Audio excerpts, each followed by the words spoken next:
Sidang sengketa Gaharu memasuki sidang ke-15, CB News Probolinggo.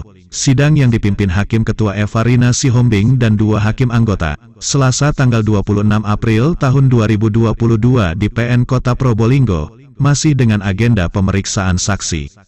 Dalam sidang kali ini, semakin mempertajam bahwa para pihak dalam hal ini antara penggugat dan tergugat adalah rekan bisnis dalam satu atap, seperti yang diberitakan sebelumnya bahwa pecah kongsi akibat ada kesepakatan yang dicederai.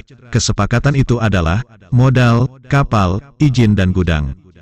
Dijelaskan oleh Syamsu Alam yang juga Ketua Gaharu Foundation bahwa dalam kongsi usaha Gaharu tersebut, dirinya memiliki peran selaku pemilik kapal dan gudang, sementara rekannya sebagai pemodal dan untuk izin ekspedisi sesuai dengan kesepakatan bersama.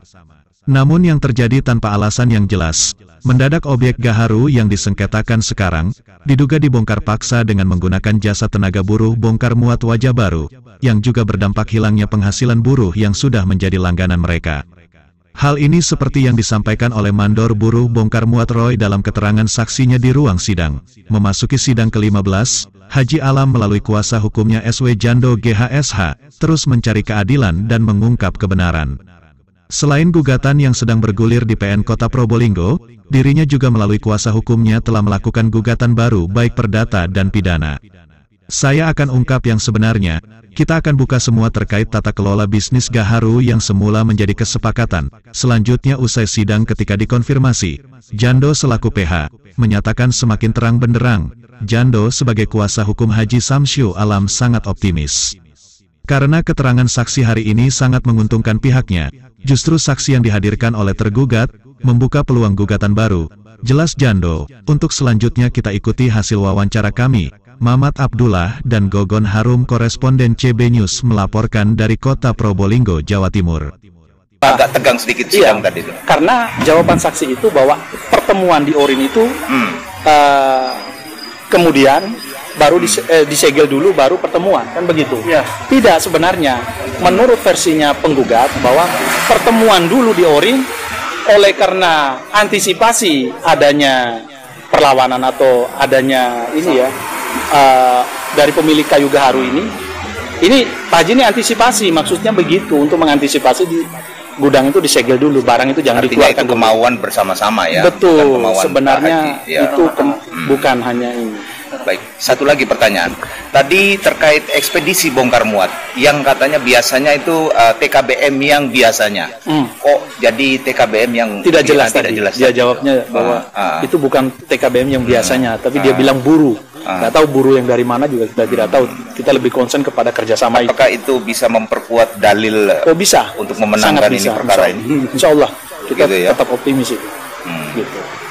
Ada beberapa hal yang menjadi kejanggalan itu pertemuan di Orin dengan penyegelan itu yang menjadi poin bagi kita.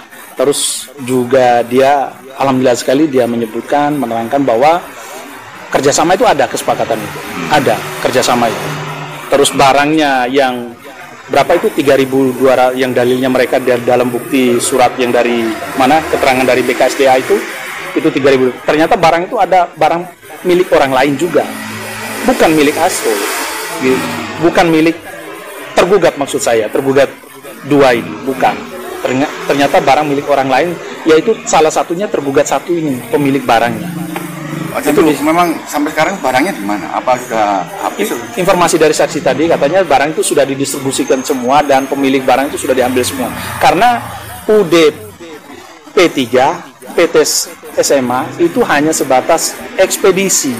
Jadi mereka ini ekspedisi, bukan pemilik barang. Ada juga pemilik barang di situ, tapi tidak semuanya. Oke, baik Pak Haji. Dari keterangan saksi tadi tentang penyegelan, saya lihat Pak Haji kok sedikit semangat ini. Ya, jadi begini. Sebenarnya kan ini bukan persoalan yang kita persoalkan hari ini. Yang kita persoalkan ini adalah Sri Mutiara Alam. Yang penyegelan itu adalah persoalan berbeda. Dan yang nantinya juga nanti saya akan laporkan. Karena kenapa saya segel? Saya segel waktu itu. Kenapa saya segel? Karena itu ada persoalan yang bahaya kalau saya tidak ambil alih. Karena pihak yang punya barang itu ada permasalahan dengan Asrul, ada tipu-tipu di situ yang dilakukan oleh si Asrul ini, yang mana nanti akan saya laporkan juga sebenarnya masalah penyegelan itu, sehingga kita rapatlah di Oren menghasilkan bahwa gudang itu harus disegel sementara waktu. Disterilkan ya. Disterilkan dulu. Kalau saya tidak, saya nggak bisa, itu gudang kita toh. Kalau banyak orang yang ngambil serobot, siapa yang bertanggung jawab di situ? Jadi itu hanya saya untuk mengamankan. Ya Pak Haji. Sehingga saya segel itu gudang. Sampai di situ kan ada suratnya. Saya menyurat ke Asrul itu sampai ada pertanggungjawaban sama Asrul tentang penggunaan uang yang dipungut 150.000 itu per karung. Itu persoalannya.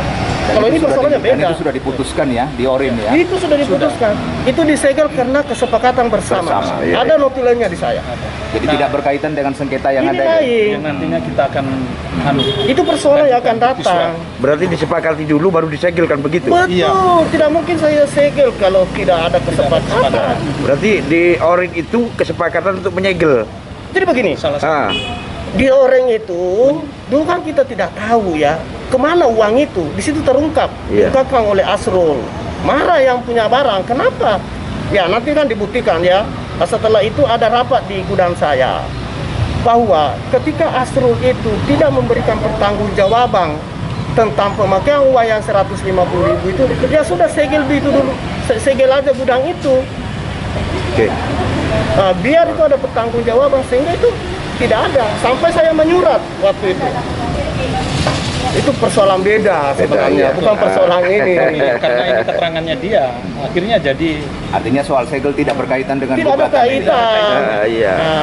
Dan itu mengingatkan saya kembali bahwa ini sebenarnya perbuatan Tadi saksi itu melawan hukum. Tadi itu saksi Berarti kalau terungkap seperti itu dalam ruang sidang menguntungkan ini kayaknya. Wih, sangat. bahkan ini berdampak kepada Membuka pidana. ya. Dan begini, biarpun itu tadi tidak terungkap, saya juga akan mengungkapkan sebenarnya. Tapi dia sudah duluan mengungkap. Bilang mengungkap ya sudah, alhamdulillah. bumerang ini Bu Haji. Alhamdulillah. Bumerang berarti. Iya. Bumerang. Iya. Itu ada indikasi pidananya. Iya.